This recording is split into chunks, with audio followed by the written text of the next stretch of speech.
요한복음 10장 7절에서 16절 말씀이에요. 우리 한 절씩 교도가 들어가죠. 그러므로 예수께서 다시 이르시되 내가 진실로 진실로 너에게 말하노니 나는 양의 문이라. 나보다 먼저 온 자는 다 절도요 강도니 양들이 듣지 아니하였느니라. 내가 문이니 누구든지 나로 말미암아 들어가면 구원을 받고 또는 들어가며 나오며 꼴을 얻으리라. 도둑이 오는 것은 도둑질하고 죽이고 멸망시키려는 것뿐이요 내가 온 것은 양으로 생명을 얻게 하고 더 풍성히 얻게 하려는 것이라. 나는 선한 목자라. 선한 목자는 양들을 위하여 목숨을 버리거니와 삭구는 목자가 아니요 양도 제 양이 아니라. 이리가 오는 것을 보면 양을 버리고 달아나라니 이리가 양을 물어가고 또 해치느니라. 달아나는 것은 그가 삭구인 까닭에 양을 돌보지 아니함이나 나는 선한 목자라. 나는 내 양을 알고 양도 나를 아는 것이 아버지께서 나를 아시고 내가 아버지를 아는 것 같으니 나는 양을 위하여 목숨을 버리노라. 또 이 우리에 들지 아니한 다른 양들이 내게 있어 내가 인도하여야 할 터이니 그들도 내 음성을 듣고 한 무리가 되어 한 목자에게 있으리라. 아멘. 제가 어렸을 때 친구 집에 놀러 가면요, 교회 다니는 친구네 집은 열에 한 8, 9은 집에 이런 그림들이 걸려 있었습니다. 그림 한번 볼까요? 첫 번째 그림이 2차 대전 말기에 중국에서 한 사진사가 찍은 사진이래요.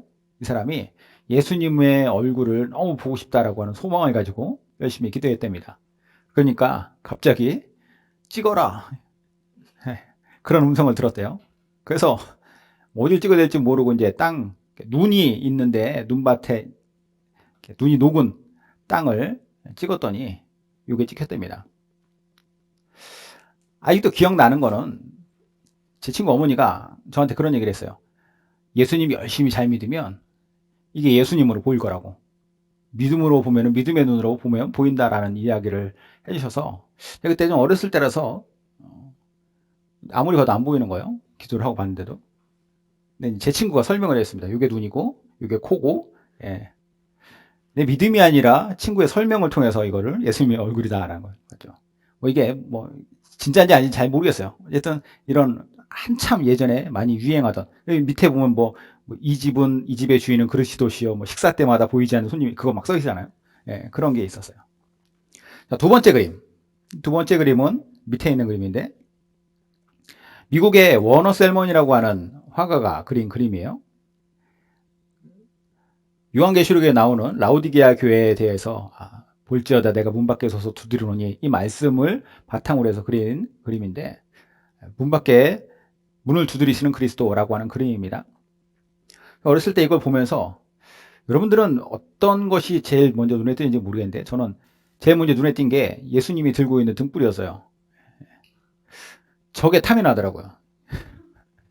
2000년 전에 등불이 저랬는지 모르겠는데, 예, 어쨌든 저걸 보면서 나도 저런 거 나중에 갖고 싶다라는 생각을 했었던 기억이 나고, 이 세 번째 그림. 이 세 번째 그림이 사실 제일 많이 알려진 그림이죠. 똑같이 워너 셀머니 그림이에요. 이 그림도 우리가 보면은 예수님이 이제 아주 이쁘게 생긴 새끼 양을 왼손으로 이렇게 딱 품고 있죠. 그리고 예수님이 그 양을 바라보는 인자한 눈빛이 보이는 것 같아요. 그런데 여기에서 이제 씬 스틸러가 있어요. 밑에 보면 정면을 바라보는 양이 너무 싸납게 생긴 거야. 그래서 제가 항상 볼 때마다 쟤는 왜 저렇게 불만이 많을까라는 생각을 했습니다.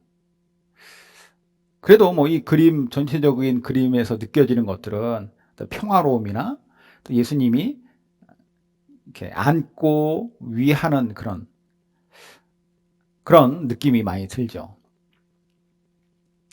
제가 오늘 말씀 시작하면서 그림들을 보여드렸는데, 사실 이 그림을 보여드리는 이유는 이 마지막 그림 때문이에요. 이 세 번째 그림의 모티브가 된 게 오늘 본문 말씀입니다. 요한복음 10장에 나오는 예수님 자신에 대한 이야기. 예수님이 제자들에게 본인의 정체성을 설명하세요. 나는 선한 목자다. 물론 이제 선한 목자라고만 하시지 않고 좀 이따 설명하겠지만 양의 문이라고도 얘기를 하시죠.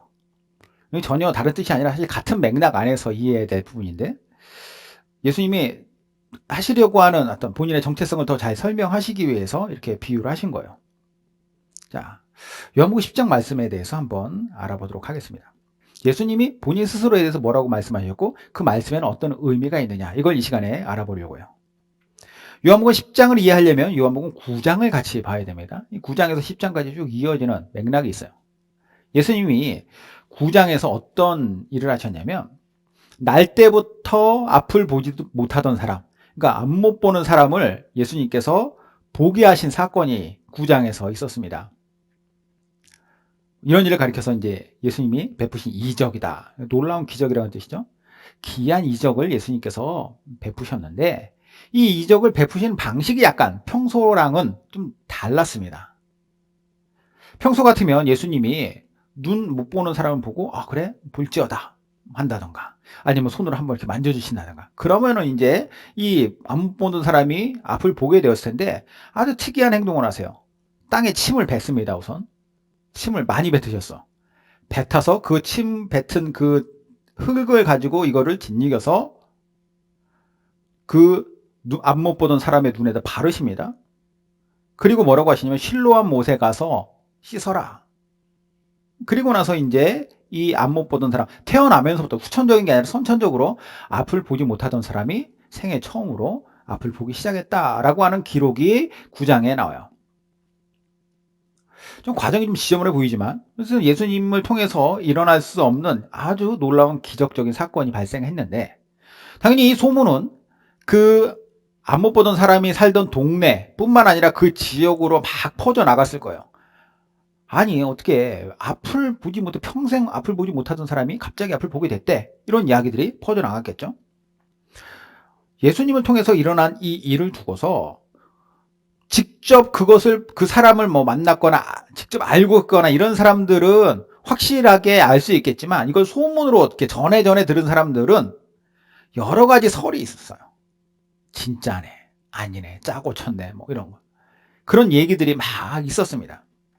그러니까 이 일을 두고서 당시의 종교 지도자들이었던 바리새인들이 이 앞을 보지 못하다가 예수님을 통해서 실로암에서 앞을 보게 된 이 남자를 불러요. 불러서 이게 사실이냐라고 하는 사실 여부, 진위 여부를 묻습니다. 그들은 왜 이 진위 여부를 확인하려 했을까요? 표면적인 이유로 본다면 당시에 이 사건은 의학적인 이유가 아닌 예수님의 신적인 능력으로, 그러니까 종교적인 이유에서 이 사람이 눈을 보게 된 거잖아요. 그러니까 종교 지도자들의 입장에서는 백성들에게 여기에 대해서 뭔가 명확한 판단이나 설명을 해줘야 될 필요가 있었던 것이죠. 이게 이제 표면적인 이유예요. 그런데 그 표면적인 이유 말고 그들의 내면적인 이유는 좀 달랐습니다. 단순히 사실 확인을 통해서 이게 정말이라면 예수님이 사람들한테 인정받아도 될 사람이야 라고 이야기하기 위한 것이 아니라 그들이 가지고 있는 내면의 궁극적인 목적은 무엇이냐면 예수님을 헐뜯기 위한, 예수님에 대해서 뭔가 안 좋은 일을 이야기를 하기 위한 것이 목적이었어요. 왜냐? 바리새인들, 율법주의자들과 예수님과는 사이가 안 좋았습니다. 예수님이 맨날 뭐라고 하시는 거예요. 너희들의 그 표리부동한 이중성이 너무 더럽고 악하다.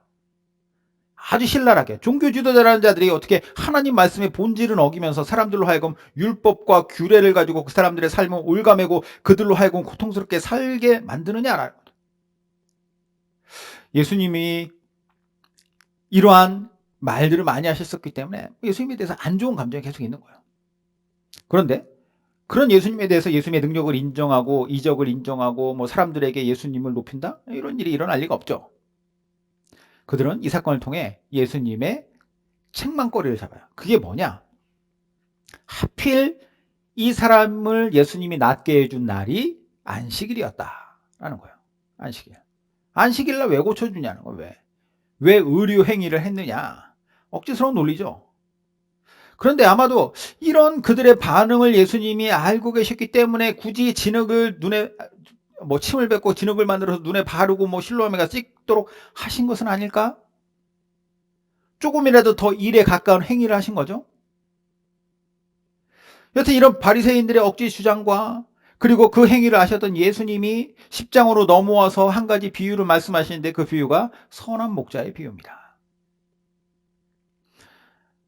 이제까지 이스라엘 백성들의 모든 일상생활과 나아가서 구원과 관련된 어떤 신앙생활에 있어서의 전 영역에서 가장 절대적 영향력은 누가 끼쳤느냐? 바리새인들, 율법주의자들, 그런 사람들이 끼쳤어요. 그런 사람들과 예수님 스스로 자신을 비교를 하시죠. 비유의 말씀을 통해서. 그걸 통해서 그들이 어떤 사람이냐? 오늘 본문 보면 이제 절도나 강도나 도둑이나 사꾼 이런 표현들이 나오죠. 그 사람들에 대해서 이야기하는 거예요. 그들의 본질적인 모습이 이거다. 그럼 나는 누구냐? 예수님이 본질적으로 그들과 다른 선한 목자라고 얘기를 하시는 거예요. 예수님의 가진 신성은 물론이거니와 예수님의 마음조차도, 그리고 그것으로 말미암은 행위도 다 바리새인들, 그런 율법주의자들과는 전혀 다른 그런 존재다라는 거죠.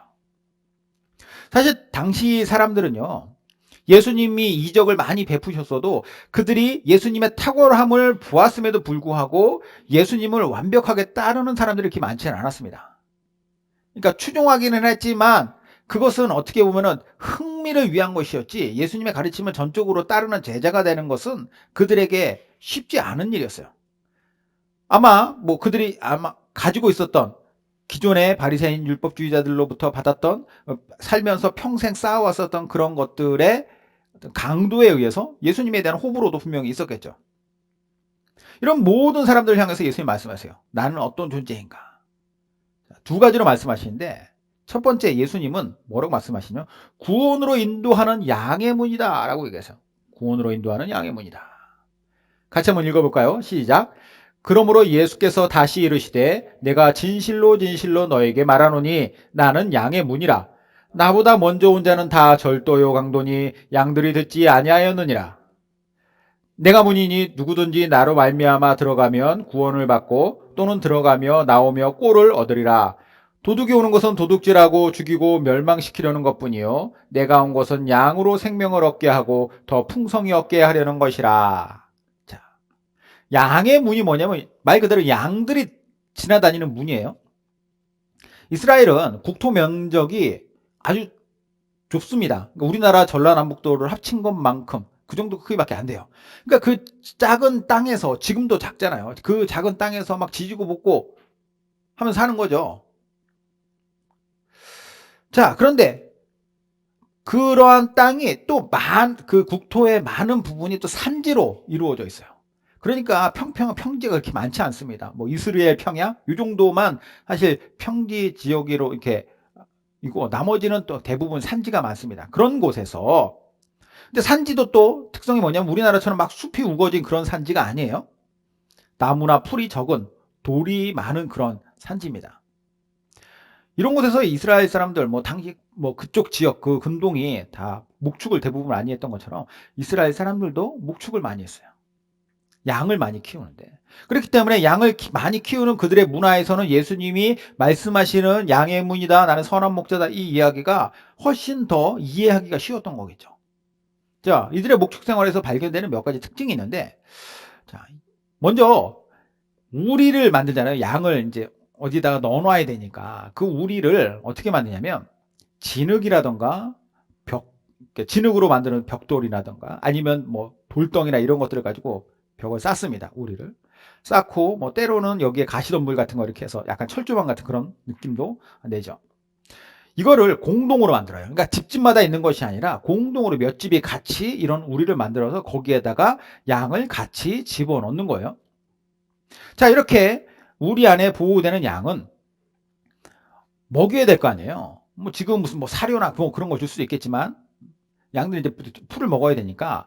근데 풀을 먹어야 되는데 풀이 막 흔한 지역이 아니라고 그랬어요. 그러면 풀을 먹이기 위해서 풀이 있는 장소로 많이 이동을 해야 됩니다. 양떼를, 그러니까 내 양떼를 데리고 이동을 해야 돼요. 그러면 양을 데리고 풀이 있는 지역까지 이동하기 위해서는 양을 꺼내야 될 거 아닙니까? 양을 꺼내도 어떻게 꺼내느냐? 다른 집 양이 오면 안 되잖아요. 내 양만 데려가야 되니까. 내 양은 어려서부터 목자가 내 양을 부르는 목소리를 양은 인식을 한대요. 그래서 양이 자기의 목자의 목소리를 듣고 양이 따라오는 거예요. 자, 그렇게 해서 이제 양이 나옵니다. 그때 양이 나올 때 어디로 나오겠어요? 양의 문으로 나온 거예요. 양은 보시면 알겠지만 양이 민첩하다거나 아니면은 점프력이 좋다는 그런 점프력이라는 것 자체가 없죠, 양이. 그렇죠? 털 무게도 있기 때문에.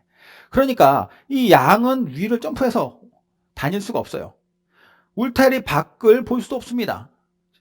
그러므로 양은 목자의 음성에 따라서 양의 문으로 따라 나가야만 그곳에서 자신의 생명을 위한 풀이나 물을 먹을 수 있는 것이다. 자, 이걸 염두에 놓고 본문을 보면은 예수님이 뭐라고 비유하시냐? 나는 양의 문이다. 양의 문은 뭐냐? 목자의 목소리를 들은 양들이 통과해서 다니는 문이고, 이 문을 통과해서 나와야만 먹을 것을 먹을 수 있고, 들어가면 생명을 노리는 짐승들로부터 보호를 받을 수 있는 그 안으로 들어갈 수 있는 거예요. 양에게 있어 양의 문은 곧 생명과 직결됩니다. 유일한 관문이 바로 양의 문이죠. 예수님께서 말씀하세요. 나는 양과 같은 너희들의 생명을 구원하러 온 자다. 풍성한 삶을 너희들 하여금 누릴 수 있도록 하는 유일한 통로다. 우리는요, 예수님을 유일한 구원자로 믿는 사람들입니다. 그렇죠? 우리의 힘과 능력 혹은 예수님이 아닌 다른 누군가의 힘과 능력으로 절대로 구원받을 수 없다라고 믿는 사람들이에요. 예수님이 이전에 사람들로 하여금 구원의 길을 제시하고 가르쳤던 종교 지도자들이 있었겠죠. 예를 들면 구절의 바리새인 같은 사람들. 예수님이 말씀하세요. 그들이 가르치고 말한 것들은 모두 양의 문을 통하는 것이 아니라 양이 넘을 수 없는 울타리를 걷도는 수준의 것들이다. 본질적으로 그들의 목적은, 그들의 마음은 그것에서 어떻게 해서든지 양을 들어보내고 밖으로 꺼지고, 이게 아니라 양의 생명을 위한 것이 아니라 절도와 강도와 도둑질의 대상으로 양들을 향한 탐욕을 가지고 있는 자들이다라는 거예요. 그렇게 예수님은 그들과의 차별성을 이야기하시고, 그러므로 양들은 어떻게 하겠느냐? 오직 무엇을 듣고 따라야 되느냐? 예수님의 음성, 내 목자의 음성을 듣고 그분께로 가야지 그분을 통해 영원한 생명과 그리고 풍성한 삶을 누릴 수 있다. 요한복음 14장 6절 볼까요? 예수께서 이르시되 내가 곧 길이요 진리요 생명이니 나로 말미암지 않고는 아버지께로 올 자가 없느니라. 아버지 하나님께로 갈 때 아버지 하나님 안에 있는 것이 무엇이라고 우리는 믿습니까? 그 안에서 우리에게는 영생이 있고 생명이 있고 또 그 안에서 풍성한 삶이 있어요. 예수님 말씀하는 거죠. 아버지께로 오려면은 곧 나를 통하여서, 양의 문인 나를 통하지 않으면 안 된다라는 거예요. 예수님께서 이렇게 본인을 구원의 완성자로서 구원의 이르게 하는 유일한 양의 문으로서 본인을 소개하십니다. 자, 두 번째, 예수님은 어떤 분이시라고 얘기하냐면 목숨까지 내주는 선한 목자라고 얘기를 하세요. 나는 목숨까지 내주는 선한 목자다. 11에서 15절입니다. 같이 한번 읽죠. 나는 선한 목자라. 선한 목자는 양들을 위하여 목숨을 버리거니와 삭구는 목자가 아니요 양도 제 양이 아니라 이리가 오는 것을 보면 양을 버리고 달아나나니 이리가 양을 물어가고 또 해치느니라. 달아나는 것은 그가 삭군인 까닭에 양을 돌보지 아니함이나 나는 선한 목자라. 나는 내 양을 알고 양도 나를 아는 것이 아버지께서 나를 아시고 내가 아버지를 아는 것 같으니 나는 양을 위하여 목숨을 버리노라. 자, 예수님께서 스스로를 선한 목자라고 얘기하세요. 그렇죠? 그때 사람들은 양을 위해서 최선을 다하는 어떤 선한 목자의 이미지를 떠올릴 수 있었을 겁니다. 아, 그래. 그만큼 열심히 양들을 사랑하는구나. 그런데 예수님이 심지어 선한 목자인데 어떤 선한 목자라고 또 여기에다가 수식을 하냐면 목숨까지 내놓는, 양을 위해 목숨을 내놓는 선한 목자라고 얘기해요. 아무리 양을 사랑해도 목자가 양을 위해서 죽는 법은 없습니다. 왜냐? 양은 내 소유물이니까. 양이 나를 위해서 존재하는 거죠. 하지만 나는 양을 사랑하기 때문에 어떻게든 양을 돌보고 보호하려고 하는 뿐이지 양을 대신해서 양 살리려고 내가 죽는 목자는 없어요. 그런데 예수님은 전혀 이해할 수 없을 만큼의 사랑을 얘기하고 있어요. 양을 위해서 죽는다. 목자가. 그런데 그 말씀이 그냥 양을 사랑한다라고 하는, 그만큼 사랑한다라고 하는 어떤 표현을 위해서 그렇게 이야기한 것이 아니라 실제였다라는 것을 예수님의 행동으로 보여주시죠. 십자가에서 양된 우리를 위하여 대신 죽으시는 것. 예수님의 선함은 말만이 아니라 그것이 어떤 과장하고 포장하는 것이 아니라 실제라는 거예요. 실제. 예수님의 이 선함이 있었기에 이 선한 목자의 음성을 듣고서 그에게 따라갔던 양은 바리새인 같은 삭군에게서는 절대로 받을 수 없는 큰 은혜를 받게 되는 것이 바로 구원의 은혜라는 것입니다. 자, 본문에서 말씀하고 있는 일이라고 하는 거죠. 일이는요, 양을 물어가서 해치는 존재입니다. 즉, 우리를 사망에 이르게 하는 죄요. 또한 죄악의 본질인 사탄인데, 사꾼은 이런 일이 앞에서 자기 자신도 못 지켜요. 하물며 양을 어떻게 지킵니까? 더군다나 양을 위해서 목숨을 버릴 생각도 없기 때문에 그냥 양을 버리는 거예요. 근데 예수님 어떻게 하시느냐? 자기 목숨을 버리면서까지 양을 구한다. 그러면 이게 이리보다 선한 목자가 힘이 약해서냐? 아니에요. 세상에 존재하는 모든 양의 죗값을 대신 치르기 위해 자기 생명을 대신 내가 그 죗값을 치르기 위해서 내가 스스로 내놓는다라는 거죠. 이리보다 힘이 약해서가 아니라 내가 내 스스로의 피값으로 내 양을 사겠다라는 거예요. 스스로 택하신 방식. 이런 선한 목자인데 우리가 어떻게 그 음성을 듣지 않을 수 있겠냐는 거죠. 우리의 힘만으로는 결코 할 수 없는 일을 선한 목자께서 하시고, 또한 스스로 양의 문이 되셔서 우리를 구원의 풍성함으로 인도하시는 것.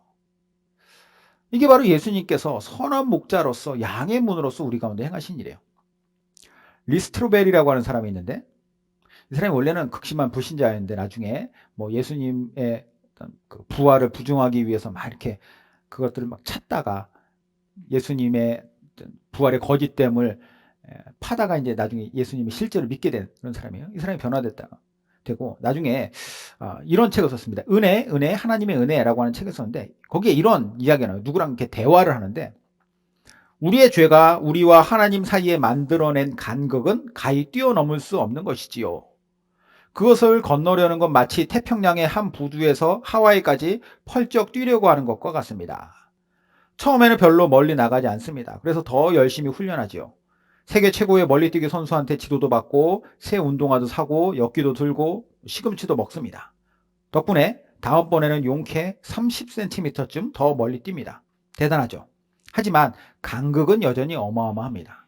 그렇게 넓은 괴리를 극복하려면 전능하고 사랑으로 충만한 존재가 다리를 놓아줘야만 합니다.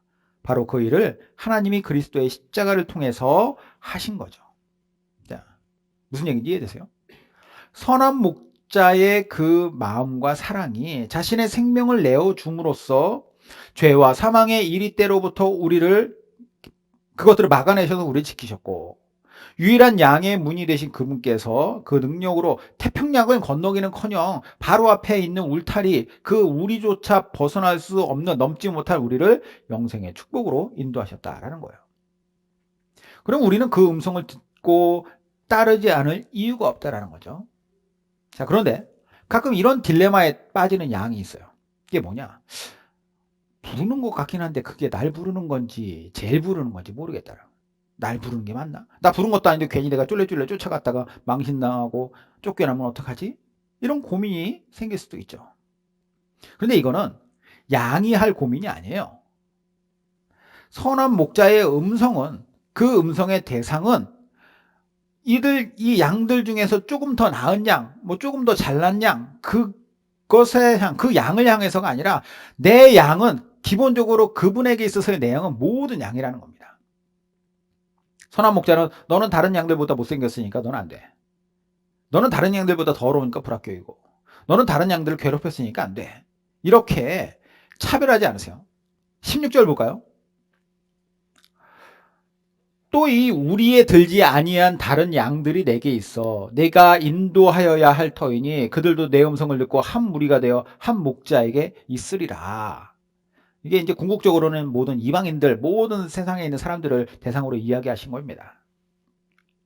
모든 사람들이 다 선한 목자의 사랑하는 양이라고 하는 대상이라는 거죠.